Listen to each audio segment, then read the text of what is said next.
रुक करते हैं बिजनेस न्यूज की जानिब। रूस से सस्ता तेल खरीदने पर अवाम को 42 रुपए फी लीटर तक रिलीफ मिल सकता है।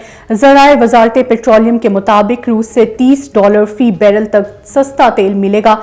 दरामदशुदा तेल की कीमत 182 रुपए फी लीटर तक हो सकती है।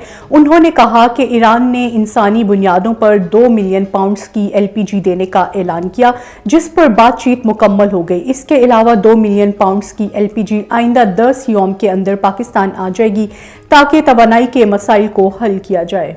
गैस बहरान शिद्दत इख्तियार कर गया, अवाम के चूल्हे ठंडे हो गए। मुतअद्दिद इलाकों में गैस ना मिलने पर शहरी लकड़ियां जलाकर खाना बनाने लगे।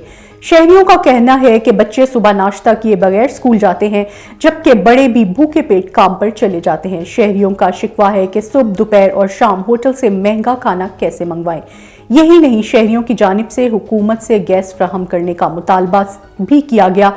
पंजाब और खैबर पख्तूनख्वा के मुख्तलिफ शहरों में गैस नापेद हो गई।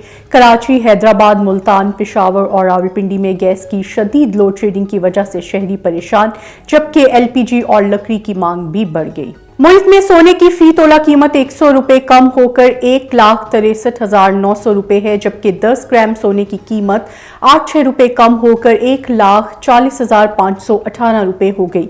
सोने की फी तोला कीमत में 100 रुपए की कमी हुई।